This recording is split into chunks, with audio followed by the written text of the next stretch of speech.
And I know I keep saying thank you, but it's because I genuinely appreciate y'all's presence.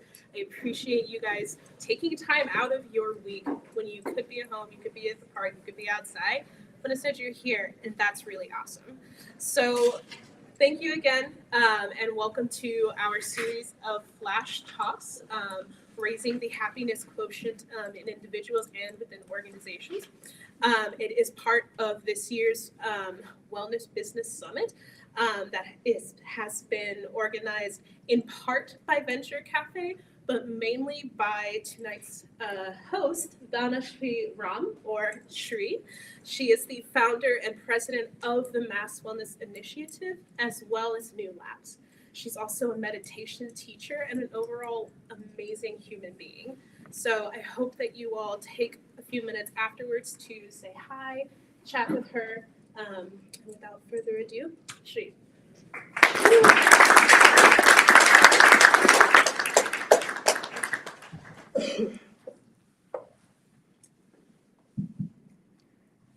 I'm going to use the mic because I have been talking to all the people out there. I'm not sure about my voice. So hi everyone. Thank you so much for encouraging us to host more events like these. Just having you here has been such amazing experience for all of us hosts over here. And so a little bit about Mass Wellness Initiative. We founded the organization in 2017. We are a 501c3 organization, nonprofit organization, and our mission is to democratize wellness. So generally when I introduce our organization, I say, take a moment and think, why do we have to democratize wellness, right? Generally when we say wellness, really great state of mind, happiness, balanced life, all those things kind of seem like luxury, don't they? Like you have to spend more or do something else than what you're doing. And that's actually exactly opposite to how it's supposed to be. And that's why we founded the organization, to take the techniques that are out there and everything that the resources that are so easily available to everybody. And we have 3 big projects that we do to serve various sectors of wellness and society. Our High Five program, the High Impact 5 Techniques for Instant Stress Relief, it's specifically designed for first responders and other communities that experience stress, like people in recovery. And then we have the Wellness Business Network, because we believe that if wellness has to be democratized, then everywhere it's going to be with small businesses, because having a local action is very important in this aspect. So we have a platform, the Wellness Business Network, where people come together and pretty much what they need as entrepreneurs, as scientists, as researchers, as users, and we try to kind of solve problems. We're still learning. We're a very small organization, but it's going good. We love solving problems, and even if it helps one person, it's amazing. And then the third one is when we celebrate wellness, which is what is happening this week, the Mass Wellness Festival. It's a week-long celebration of the International Day of Yoga, and we host events all around the state. So today's event is a part of that. We are celebrating wellness by having everybody and talking about how we can get inspired to bring wellness into our own lives, have really cool food. How many of you love the food? It was really good, yeah. Yeah, it's a very nice restaurant called Honest. Please check them out. Locally sourced vegetarian restaurant. Really good people make the food. And so it's celebration. And so when we talk about wellness in our monthly seminars, this aspect of wellness always comes across as, where do we get stressed the most? And you'll be surprised, over 90% people get most stress at workplaces.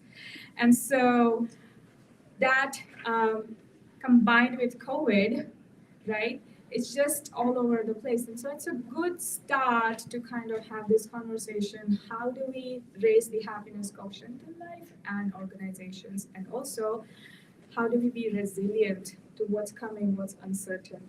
And so we have lined up really awesome speakers tonight that are going to share their ideas, their wisdom in TED Talk style 5 to 7 minutes talks. And we are hoping that when we conclude the session, all of us will have a better idea about bringing wellness into our own lives, taking things in our own hands. And you will see that it doesn't really need a lot of money, a lot of time. It's already in there. Yeah. So with that, I'm going to invite our first speaker, Kshetra Sanders. Kshetra is the director at Mass Health Connectors for the businesses, and that I think that would be an amazing start because most of us have said that's what they want to hear about when it comes to wellness. And so, without further ado, Kshetra Sanders.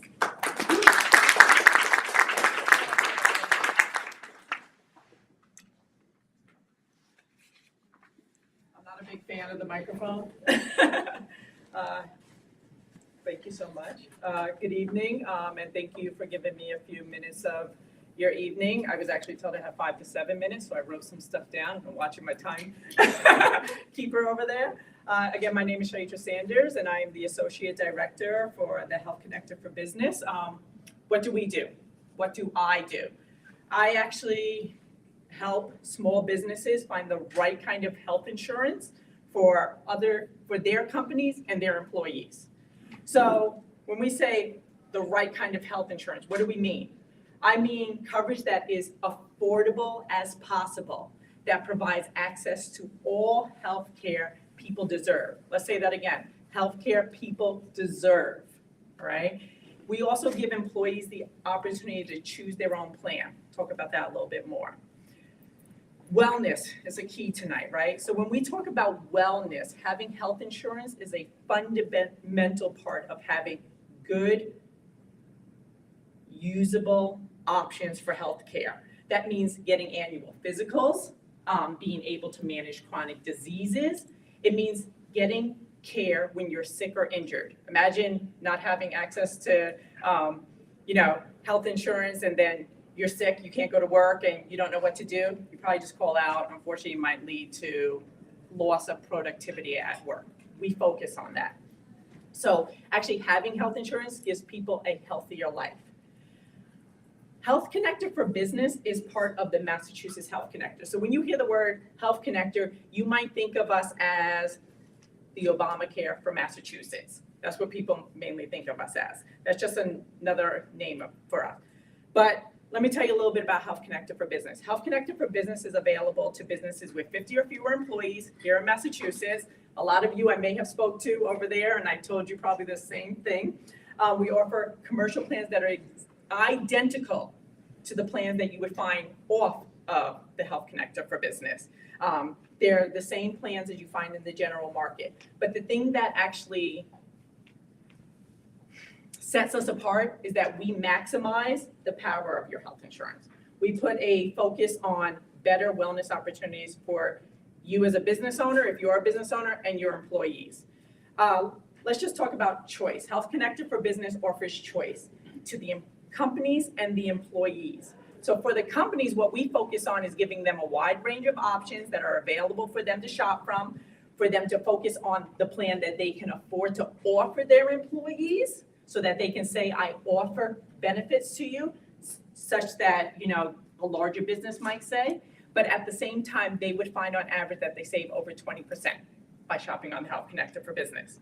And now for their employees, the Health Connector provides this potential option of allowing them to choose the plan that best suits their need. Everyone in this room is different. We all need different health insurance options. Everyone at a company needs different health insurance options. Small businesses do not always have that accessibility to say, here's something we can offer, but you can choose the plan that best suits your needs. We focus on that with a focus on affordability and flexibility. So, if we're saying an employer can offer something that works in their budget, but then their employees can choose that, all of that probably in your mind sounds like that's a lot of work. What can we do as small businesses or the employees? Do we have time to do that? Well, on the Health Connector for Business, it's a free platform to use, only pay the premiums, and there are brokers that are certified to work with us, and they are available for free to help small businesses make this decision. So another thing that I want to focus on is the wellness part. We have a wellness initiative in place. So not only do we want to focus on offering health insurance to the small businesses and their employers, we want small businesses to focus on wellness within their business for themselves and their employees.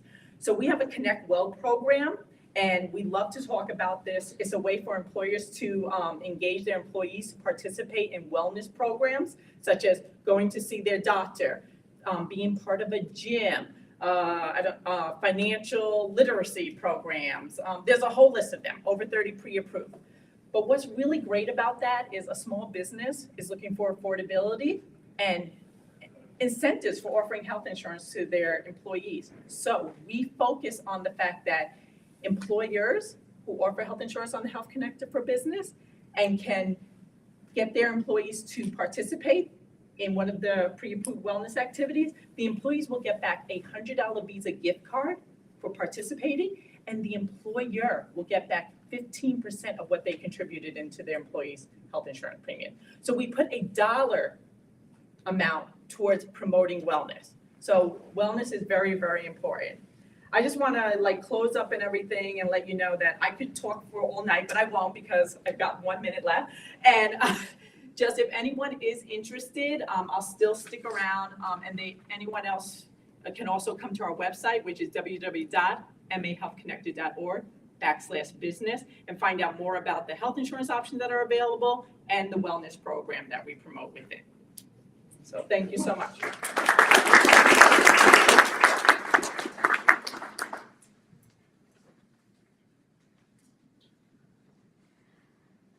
I know this is just a flash talk, but there's something very interesting that Shekha had mentioned when we had spoken. What is wellness? And their company is redefining what is wellness and how anything can be considered as wellness, like walking or taking your pet for a walk. And there are all kinds of things that we are already doing.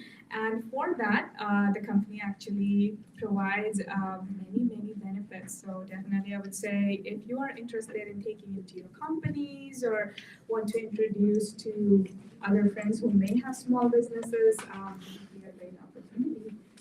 With that, I'm going to move on to the next speaker. The next speaker is Vijay Bhatt. Now, Vijay also comes from health insurance background. He is the CTO at Point32 Health. They used to be Harvard Pilgrim and Tufts Health Insurance. They combined, and now they're Point32 Health.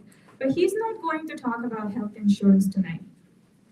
He is also a very staunch proponent of wellness and the spiritual aspect of it, and he's going to talk about 10 components of wellness. And I'm myself really looking forward to it, so without much wait, Vijay. All right. I'm okay. Can you hear me? Great. All right. So Gayatri touched on health insurance and general benefits and so forth. So I work for a health insurance company called Point32 Health, which is two organizations merged together, Tufts and Harvard Pilgrim, earlier last year.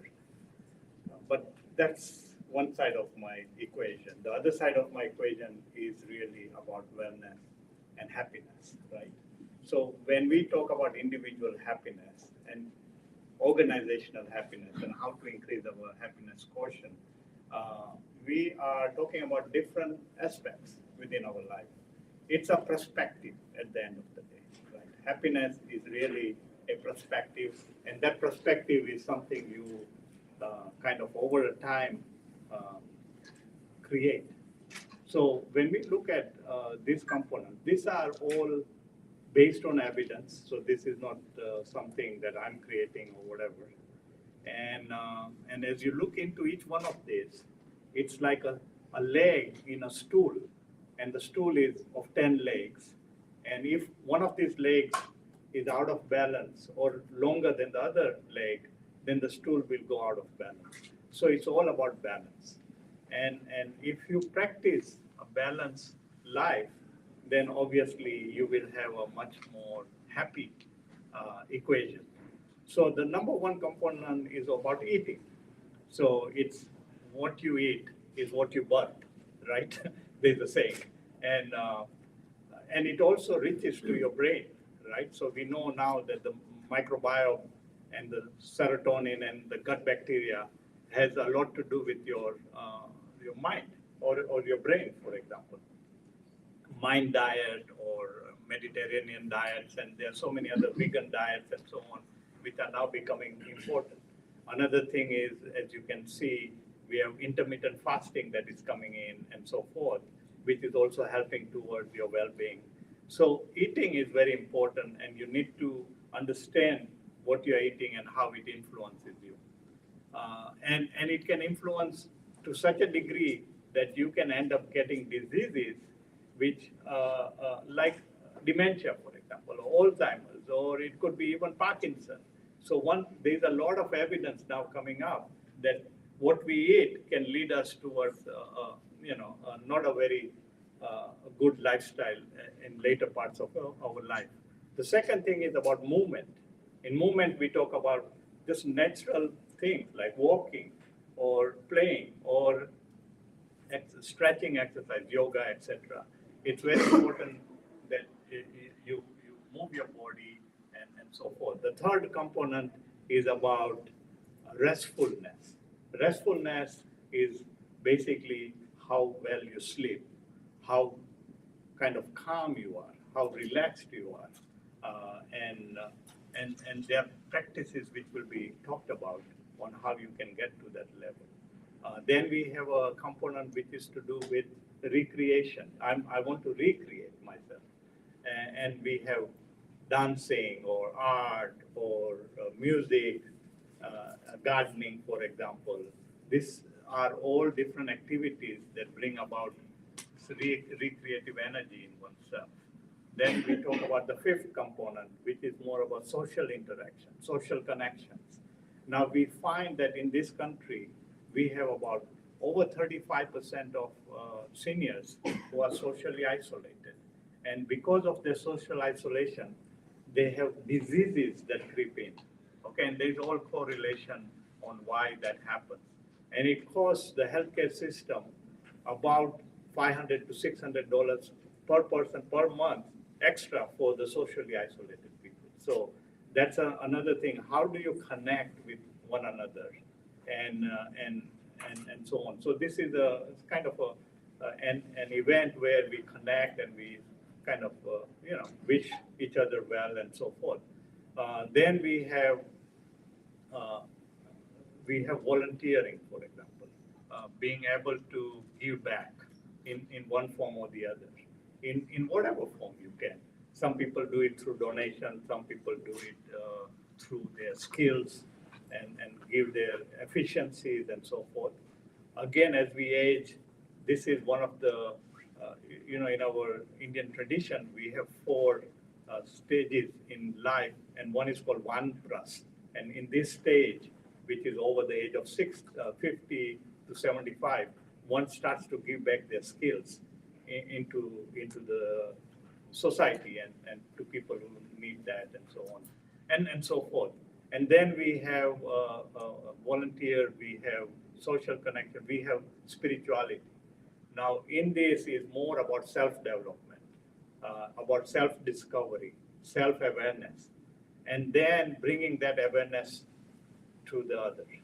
So other is not other, but my divine brother or sister. So that is the mindset one should have developed within themselves. And there are practices for that. So how do I build that self-awareness? So there will be practices which will be talked about, like meditation and breathing exercises and connecting to oneself, right? Then we have a component which is now to do with your career. So within the career, it's all about your job and how well you do that. And there is also, within the career, you want to follow certain emotional intelligence principles. Again, self-awareness comes into it, social awareness comes into it, organizational management, and so forth. They are all parts of this emotional intelligence. And finally, we have finance. Obviously, financial well-being is also very important. And we all know what numbers is good for you and so on. So I was just talking to somebody yesterday, and he said, Vijay, I've been working throughout my life and I've made a lot of money. You know, my kids don't need anything from me now. And I know that I'm going to get such a large sum in my social security. I don't know what to do with it. So unfortunately, he never enjoyed, or they never enjoyed their life as the journey went.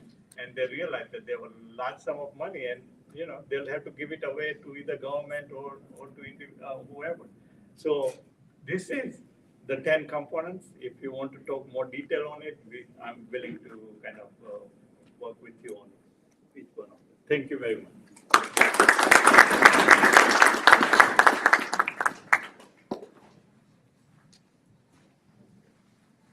Thank you so much, Vijay. Vijay also mentors startups and anything and everything in the wellness space. And so it will be really a nice connection to have. He's very active on LinkedIn, so please find him over there. It kind of sounds like miraculous, right, that the health insurance would talk about wellness. You know what's even more miraculous than that is a doctor talking about wellness, actually believing in it and trying to create more opportunities for people to actually be dependent on themselves and not anything else. And now, having such a doctor also working on innovation, that's what the society needs, isn't it? And so we have someone who fits exactly in that criteria, Dr. Narath Carlile, and he's going to talk about making time flow and being happy, and you'll see what that really means.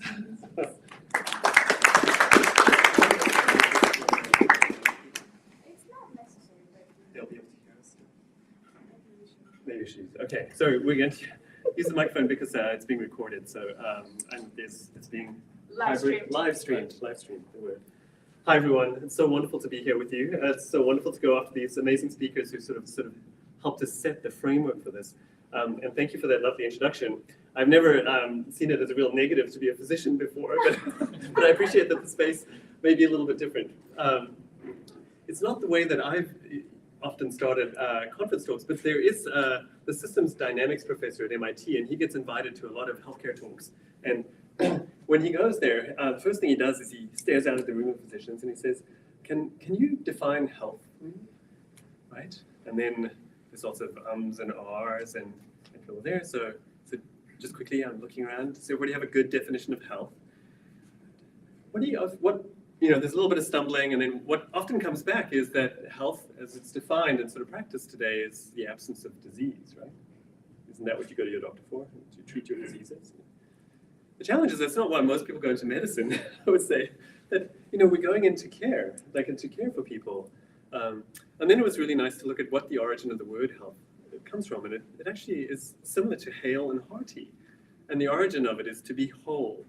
And that's why I feel very comfortable being here. I went into medicine to try to care for people, and really my North Star in that one is the best care possible for all, and each of those terms matters, right? And wellness and well-being is just an integrated part of that. I do think that there's a lot that we can be doing when we do things, and I've got a few shiny devices here I'll talk about, where not only does the philosophy matter, but sort of the rigor and being able to sort of think through both the benefits of what we're offering and the harms are important, and we should bring a lot of that to wellness and well-being as well. But being here today, I talked about making time flow. Really, that's sort of like the startup that we're working on, and we help people in 3 dimensions. And we think that thinking about these 3 dimensions together really matters. And those 3 dimensions for us are productivity, balance, and impact. And like many well-being, I'll say that this really came from my own experiences of, achieving near burnout or burnout levels within the practice. And a lot of it was driven not just by some of the challenges of the way healthcare is practiced today and the disconnect between us. A lot of it's actually driven by healthcare technology at this time, where it's really in the way of care. So we're trying to make things work there, but but I trained here in internal medicine, but also in global health and social equity. And I think like most of you in the room, there's an extra burden that people who are trying to make a difference in the world suffer, right? And it's hard enough to be successful, right? I mean, it's hard to be a good parent, but then if you really want to do something good in the world, that's another thing that you'll give your time away to, and then your balance really suffers. There's some wonderful platforms, I think, that deal with the other foundations, and those foundations really matter, right? Sleeping well, having some practice for mindfulness, some way that you interact with and train your mind, and in some way you interact and train with these beautiful and magnificent bodies that we all have, right? People who have chronic diseases, people at the end of life. I've seen when doctors shift and focus on quality of life for them, all of a sudden magical things seem to happen, and we should be focusing on that for everyone. In Make Time Flow, we really focus on those three together because I see a lot of people in hustle culture.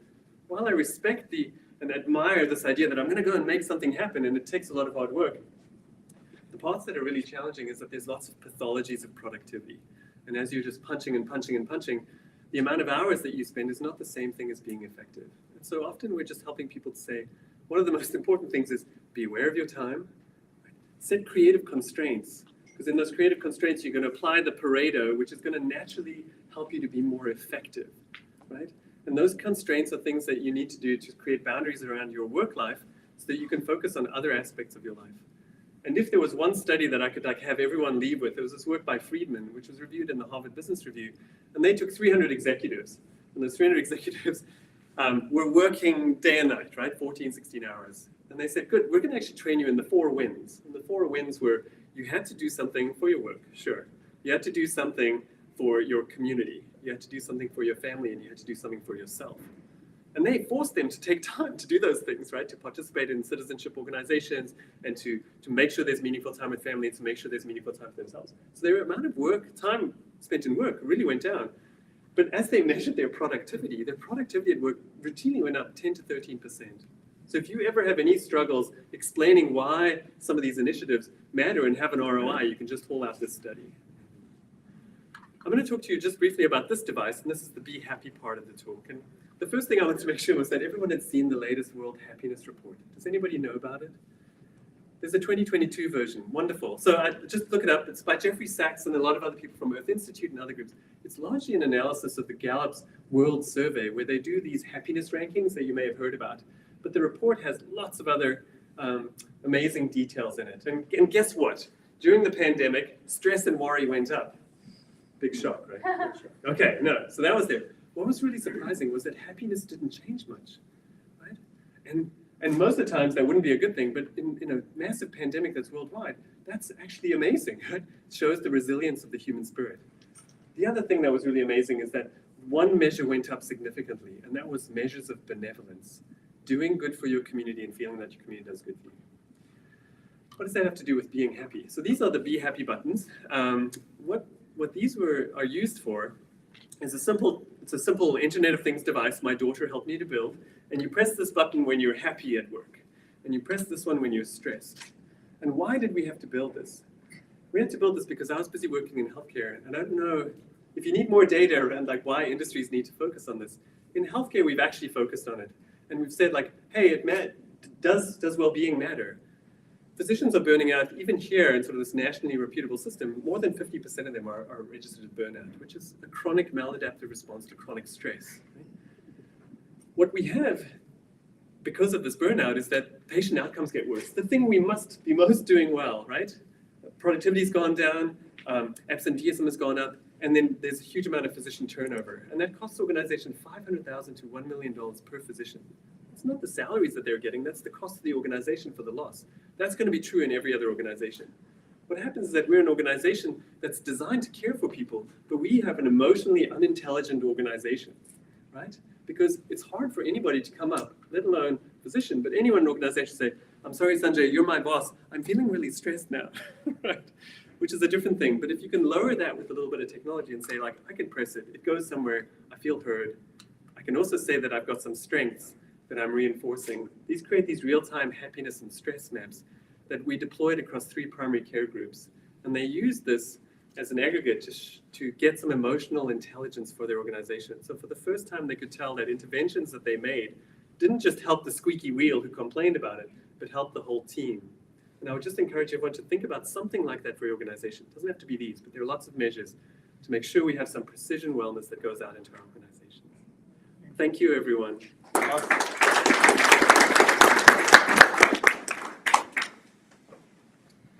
Very informative, and I think those happiness buttons are just amazing. When I introduced Dr. Narath, I said a doctor who believes in wellness. Well, actually, it's not something negative. It's just the big cycle of what gets covered by health insurance and then what doctors can and cannot do. So it's more like a passion about that. So the next speaker we have, Ajay Jaisingh. Ajay works in management consulting, and he has also been a meditation practitioner and teacher. He's also an actor, and he has a very wholesome perspective on wellness and bringing the happiness quotient up. And one thing I can say about him is that I have been in many situations in the theater group, or I've also worked with him on a project, and I've seen whenever it happens, he would be the first person to kind of bring everybody on the same page. He would be the person who cuts down the stress. And so I'm personally very interested in learning about what he has to say. Ajay Jaisingh.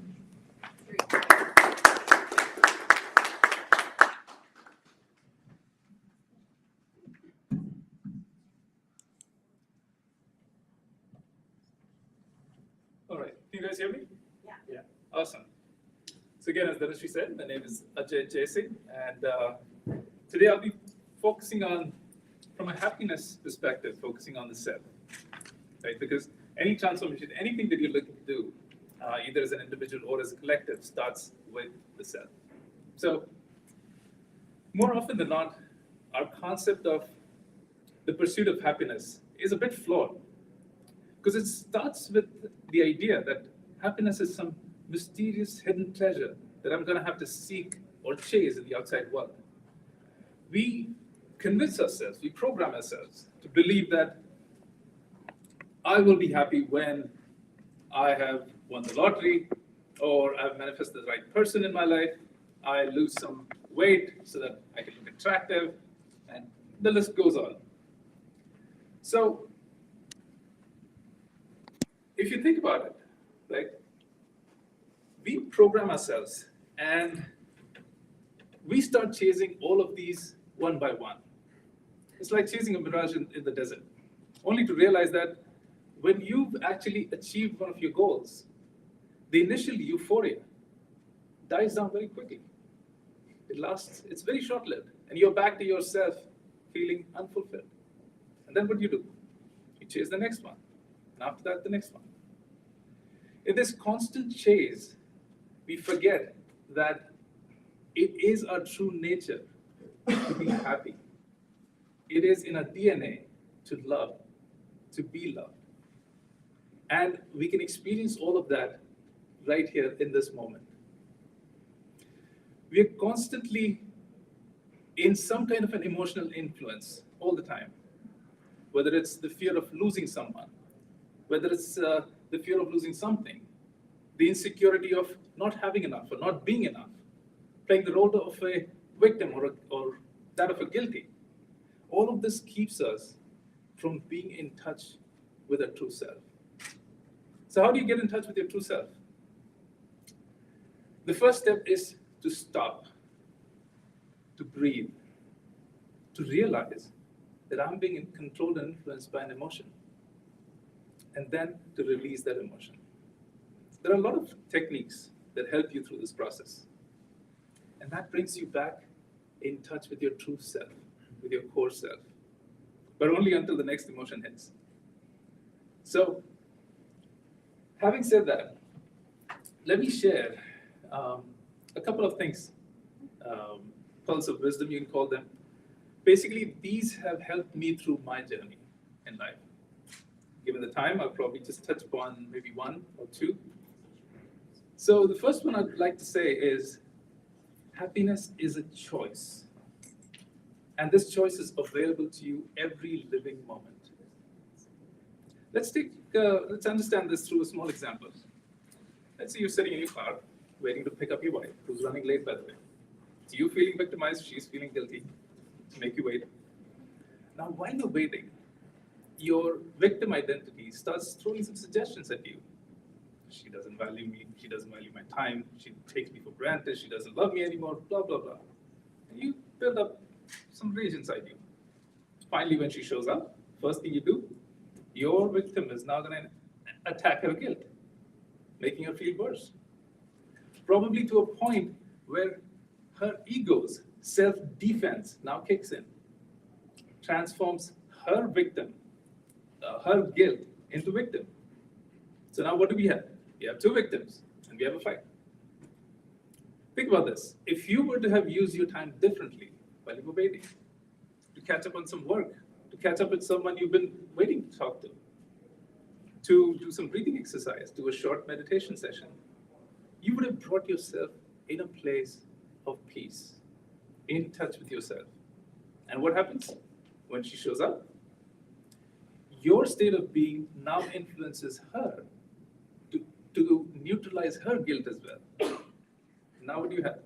You have two loving souls and a great evening to look forward to. So, while we're talking about relationships, I think one thing I'd like to mention is a lot of people that deal with stress in their relationships, just remember to, and this has helped me tremendously in my life, just remember to practice more acceptance in your life and lower your expectations of people around you.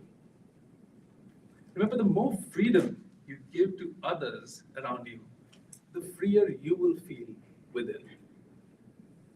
And now bring you guys back to yourselves. I'd like to leave you with one thought.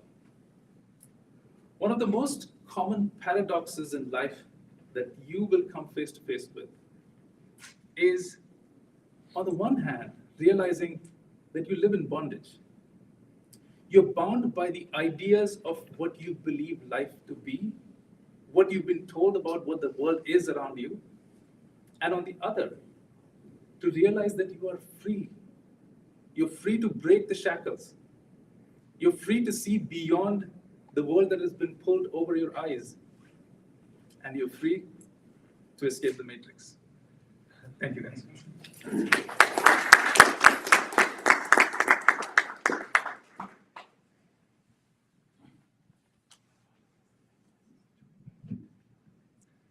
Thank you, Ajay. When Vijay talked about the 10 components of happiness, he mentioned the service, and we have our next speaker, Sanjay Kaul. He's going to speak about how the inner strength kind of becomes more stronger and you could contribute better to the society. And his story is amazing that he's going to share with us now. So, Sanjay Kaul.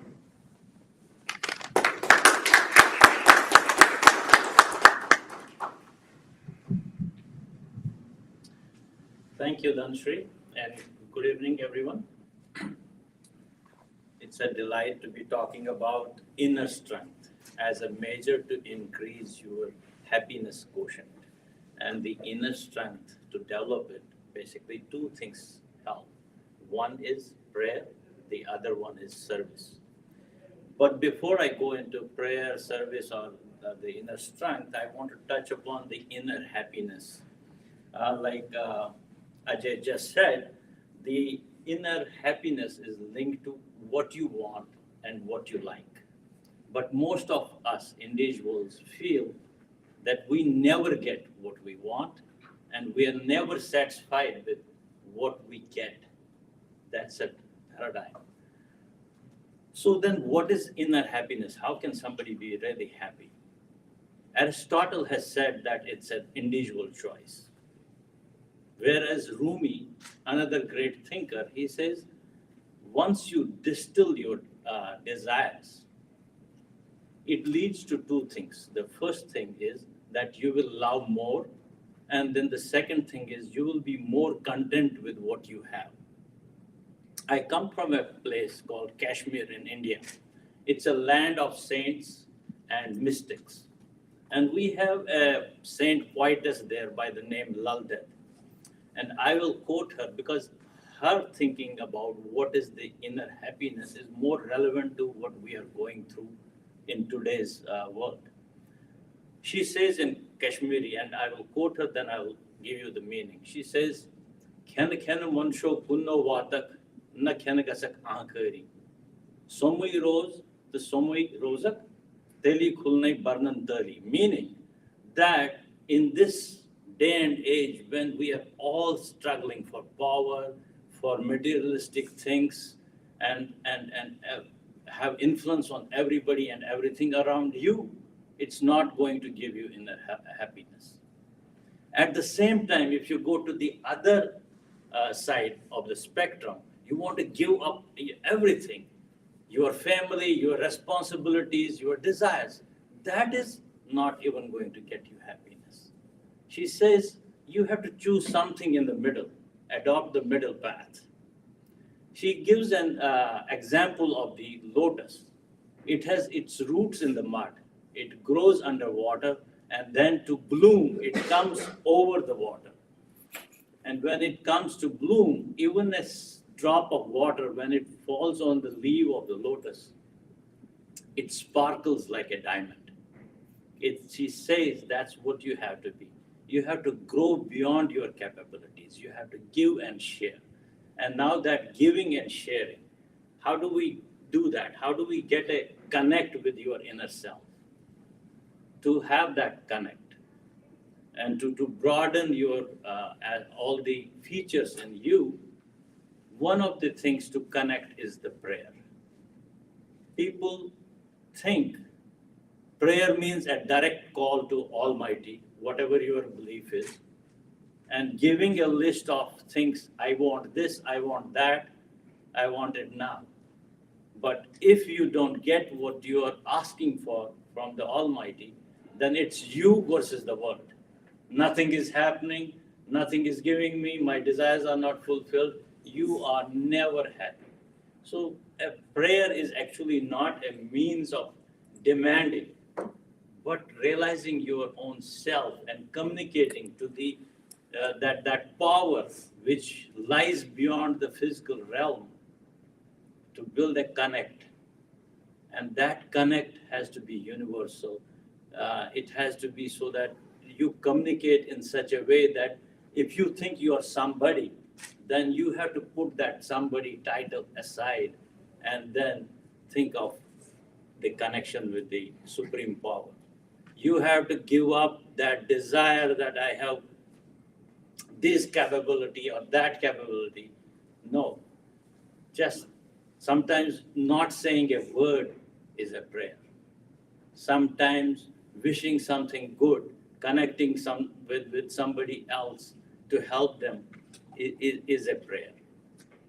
If you go by definition of prayer, they say you want to hope for something nice, you want to give a honest liking of something or a thanks for something that has happened, that's a prayer. Or in a religious way, you sit down with people in a gathering and you pray. Those are the ways of communication. And all these are good, but one thing is that you have to calm your mind and build that connect. That will lead to the inner strength. The other aspect to build your inner strength is service. Service meaning doing something good, something different for somebody else. And it is the nature of giving without anything, hoping anything in return.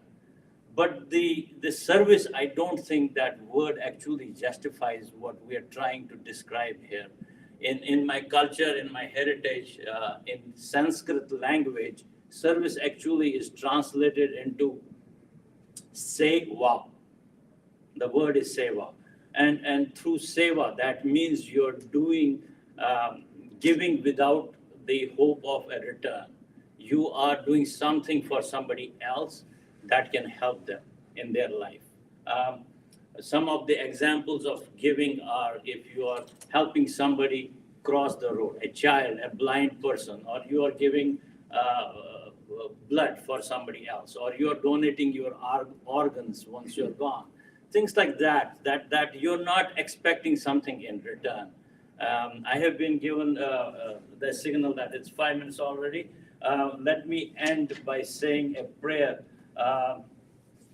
that I wish for you is that may you have enough happiness to make you sweet.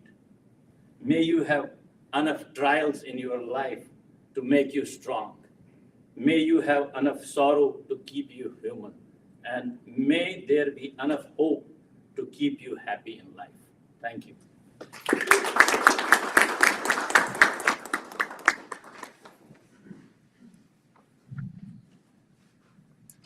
Thank you so much, Sanjay. Have you ever noticed that you want to buy a car, you want a white car, and you start seeing it everywhere? It happens, right? I think what he said, the prayer, when we have something in our heart that we wish for someone, we are aware of that. And if it's abundance, if it's love, if it's happiness, we start seeing it everywhere. That's the way things manifest in life. And I really love the way he explained the prayer in at the end. So thank you so much for that. The next speaker we have, we call him the scientist monk because in his day job, he really builds missiles and radars and rockets, and then he also teaches meditation. So he has very scientific view of meditation. And so without much wait, Dr. Ram Chalakar.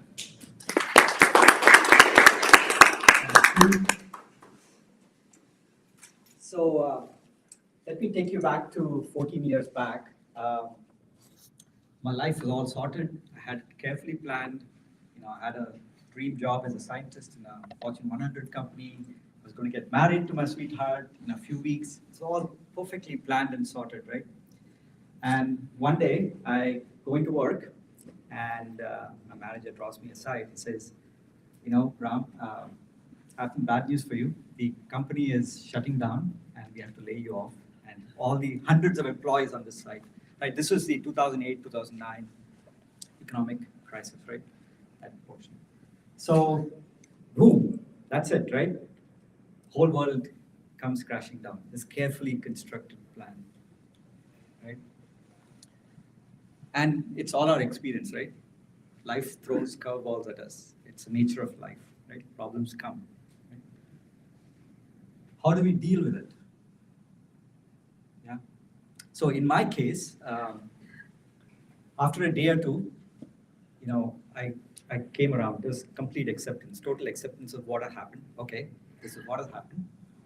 Now let's see what we can do next, right? Just moving on.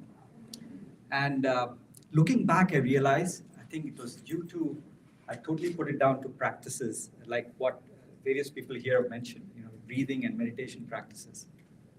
They really ground you, anchor you to seeing life for what it is, right? Rather than like what Ajay talked about, victim consciousness or whatever it is, right? Being blaming or criticizing or being caught up in these events rather than just, okay, this is what has happened, let's move on. So I've been practicing these breathing meditation practice, specifically the sky breath meditation practice. It really allows you to ground yourself, connect, all those wonderful things the previous speakers have said. These are real practical tools that you can use to bring that happiness quotient, the wellness factor into one's life. Very, very simple practices. So when you talk about the wellness quotient or happiness quotient, it is really essential to understand the nature of our mind, right? Because why? Because the quality of our life is completely dependent on the state of our mind. Just think about it. The way the internal mind is, if you're happy, if you're peaceful, if there's harmony inside of us, the perception of the outside world completely changes, doesn't it? Right? You can have the best of things around you, right? All the material things, anything, all the comforts in life. But if the mind is not settled, if you're unhappy inside, if there's no pleasantness inside, then even a little thing can irritate the mind, right? It's been an experience, isn't it? Right? On the other hand, you can have very challenging situations, but if you're grounded, if you're connected, right, you can sail through those situations with a smile, right? And those situations will come, right? It's the nature of life, like we said. So how do we manage this mind? See, from the level of the mind, it's very hard to do so, right? And there's no dearth of advice from people, right? People tell you, oh, don't get stressed, right? Don't get upset or angry. But what do you do when you get stressed? How to deal with these human emotions that come up? How do you deal with those? So the way to do that is through the breath. There's a fundamental connection between the breath and the mind. And the way to illustrate this is, for example, let me ask you, have you noticed how your breath pattern is when you're upset or angry? Have you noticed it? How is it? Anybody want to? Quick. It's very quick, right? Very shallow and fast, right? How do you breathe when you're unhappy, for instance, when you're feeling down? Yeah, you sigh. There's more heaviness in the breath. If right? you remember to breathe. If you remember to breathe. Sometimes you just in shock, right? Like that. Yeah. Or when you're happy, on situations where you're happy, you again see the breath. It's very light and fine. There's more focus on the inhalation, more expansion happening, right? So this fundamental link between the breath and the mind is there, which you can exploit, right? So every emotion that you feel has a certain pattern of breath. That's just what we saw just now. But you can turn it around. It's a two-way street. By learning to breathe in certain patterns of the breath, you can influence the nature of emotion in the mind. Just think about it. Such a powerful idea, right? Very practical tool that you can use to just come back from whatever was happening in the mind. Yeah. And there are various techniques, various breathing techniques that are there that you can use to your advantage. I can speak to my experience of the sky breath meditation practice. Really brings that sense of resiliency, emotional resiliency in life, right? So you're able to bounce back from anything that happens. There's a lot of self-awareness of what's happening. Ajay talked about self-awareness. Sanjay talked about self-awareness. So, and brings back the creativity, brings back that enthusiasm, joy in life. Right? And this practice, there's tons of published research and peer-reviewed journals, etc., that really subscribe to this. There's a lot of research done on mental health, on physiological wellness, etc. So, any questions about this? Feel free to talk to me afterwards. Thank you for your time. Thanks.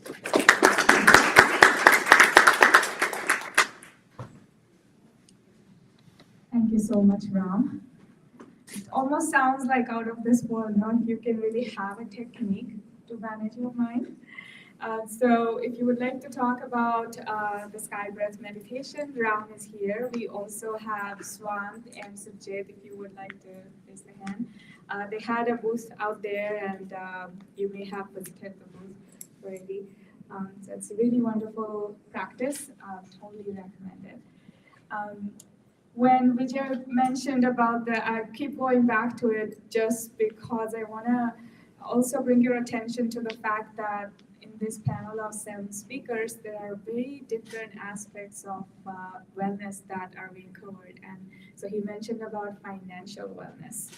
And it's another thing that, again, there's a lot of advice available, but when it comes to yourself, how do we really manage that? And if it's your own individual thing, it's another thing, but if you run a company, then what happens if something comes up? Then how do you bring yourself to get out of it?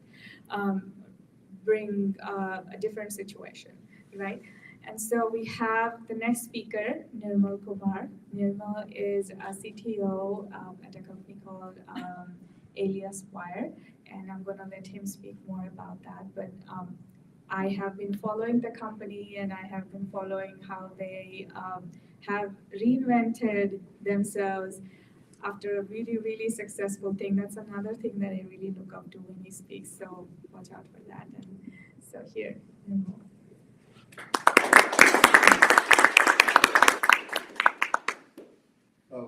Good evening, everyone, and this is my second outing here at the Venture Cafe, so thank you for having me. This is a great facility, and Cambridge has been always close to my heart because that's where I started my first job, 6 years near the mall.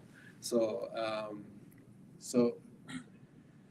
I guess the wellness, to me, when I first got introduced to Dhanashree, and it struck me that it always comes like an after work thing. So like even today we are here after work and thanking everyone for taking the time.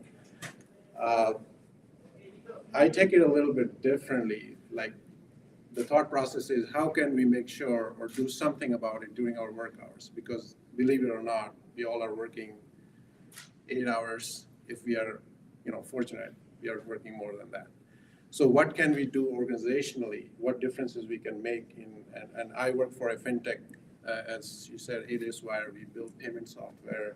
We've been in the business for more than 15 years, and pivoted multiple times during 2008 and beyond, and relaunched and all that. But one thing that struck with me, and as part of the team building exercise and things that we try to do, and we are in software, so there's can be high stress moments and delivery and all that. One principle that has helped us over the years is the fail fast culture. So we always focus on succeeding. There's so much stress around, whether your day-to-day job, like you always have to succeed, it has to be perfect, there shouldn't be any errors, and the cost of errors are higher.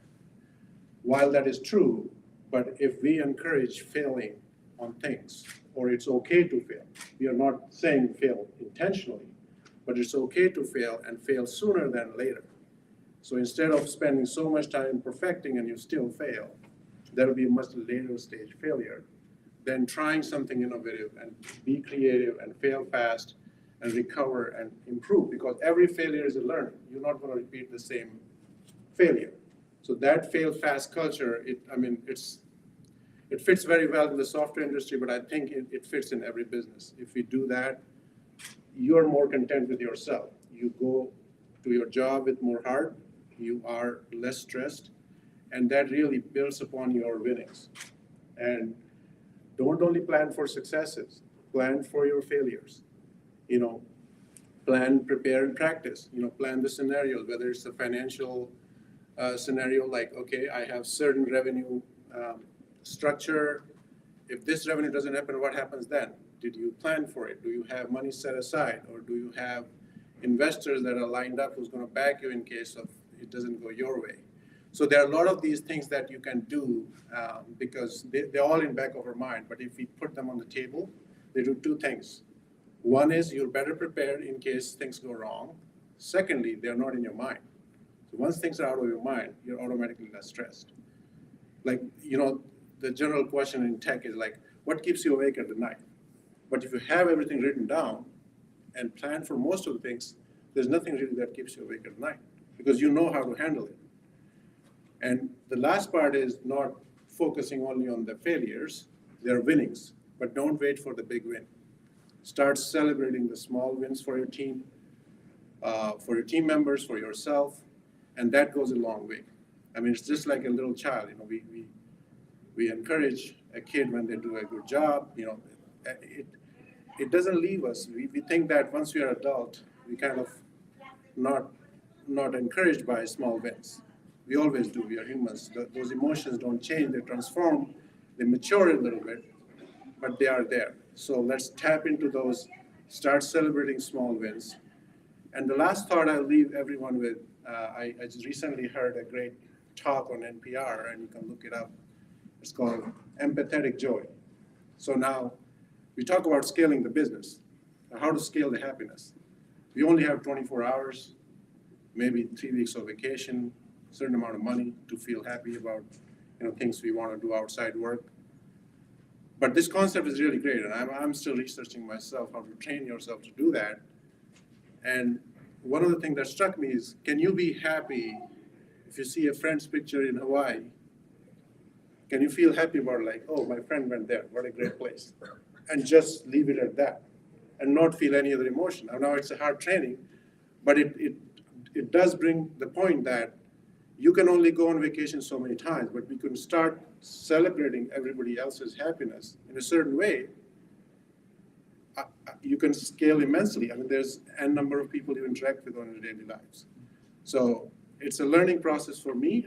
I think you can research more, read up more about it, but it's pretty powerful. Something's stuck to me recently. So that's it for today. Thank you.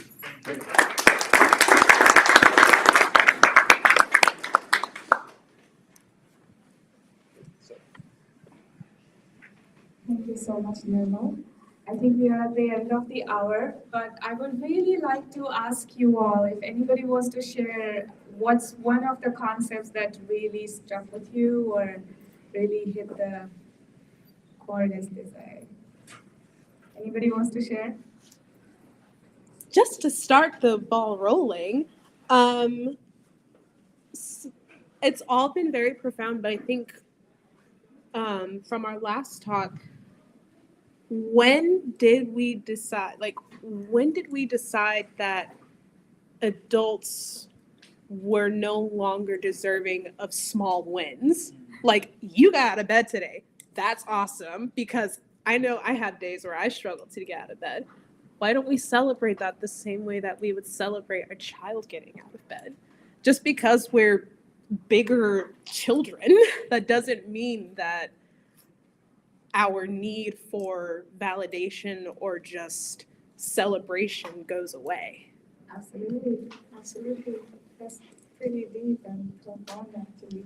Yes?